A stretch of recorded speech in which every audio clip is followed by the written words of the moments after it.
Қайырлы күн оқырмандар, менің каналыма қош келдіңіздер.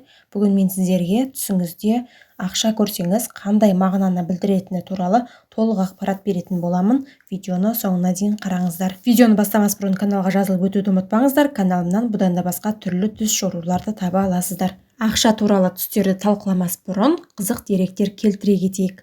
Британиялық ғалымдар 2000-ға жуық адамды зерттей келе түсті көп жағдайда білімді, интеллектісі жоғары адамдар көретінін анықтаған. Түсті жиі көретін адамдардың IQ көрсеткіші жоғары және көрген түстерін есте сақтап қалады.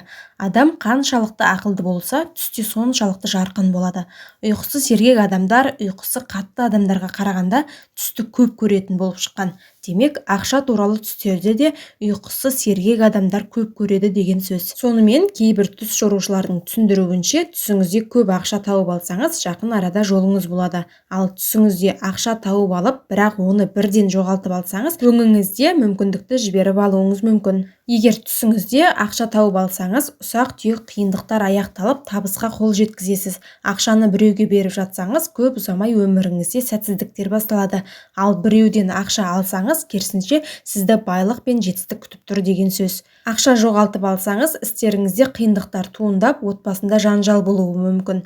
Түсіңізде ақша санап, оны жеткізе алмай тұрсаңыз, өңіңізде күтпеген шығындар болады деген сөз. Ал ақша ұрласаңыз, бұл шынайы өмірде сізге қауіп төніп тұрғанын, абай болуды ескертетін түс. Егер тиын немесе қағаз ақшаға үңіліп қарап тұрсаңыз, табысыңыз өзіңіздің пысықтығыңызға тәуелді болғаны. Қомақты ақша сомасын қарызға алғаныңыз түсіңізге кірсе, шын мәнінде айналаңыздағы адамдар сізді бай деп ойлайтыны, араларында сіздің сараң деп есептейтіндер де жоқ емес болуы мүмкін. Тұрмысқа шықпаған, бойжеткен қарызға алған ақшаның барлығын жұмсап тастағанын көрсе, бұл оның жақын досынан айырылып қалуы мүмкін дегенін ескертеді. Атақты көріпкел Ван Гат түске ақша кіруге байланысты мынадай болжамдарды айтып кеткен.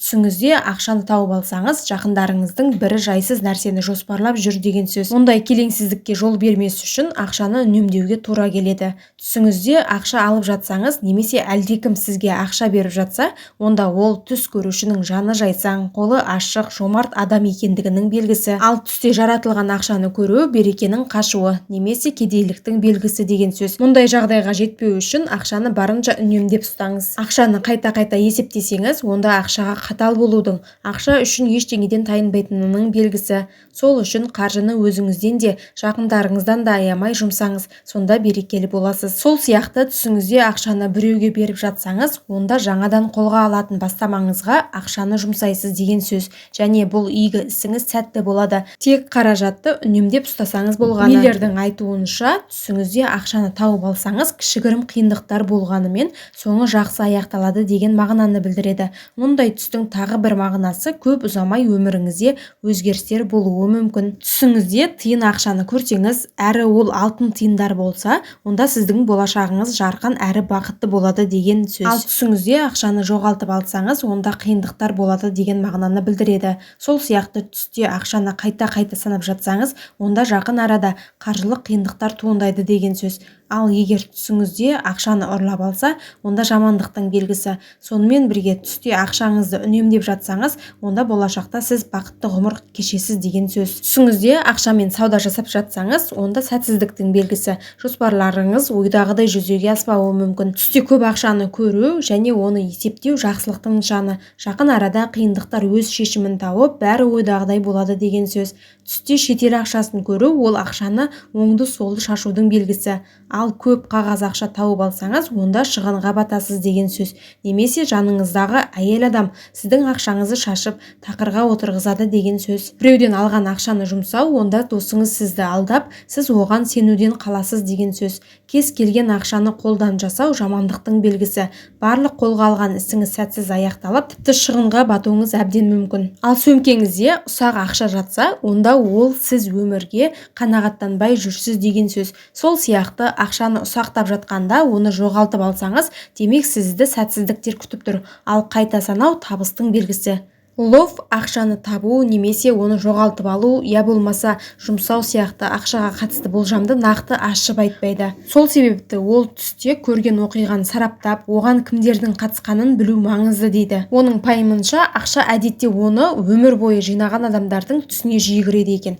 Мұндай адамдар қаржылық қиындық пен оларды дұрыс жұмсай алмаудан қиналады дейді. Сол себепті лов түсте ақша кіруге қатысты өз болжамдарын былай айтқан: түсте ақша алып жатсаңыз, жаныңызда кімдер бар, оны қалай алғаныңыздың бәрін еске түсірген абзал. Егер ақша беріп жатқан адам әділ әрі адал адам болса және сізге осы мінезімен ұнаса, онда ол адам сізге өз батасын берді деп есептей беріңіз.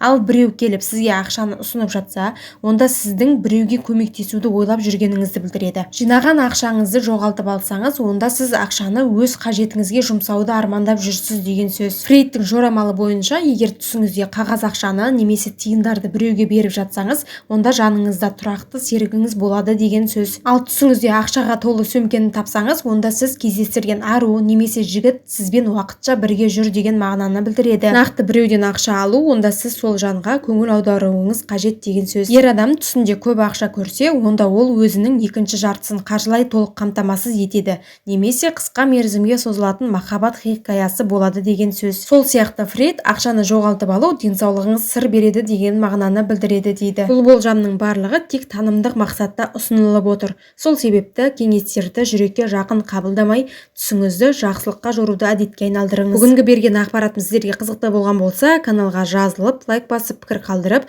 достарыңызбен бөлісіп өтуді ұмытпаңыздар. Видеоның соңына дейін қарағандарыңызға рахмет. Сіздермен болған Түс Жору каналы.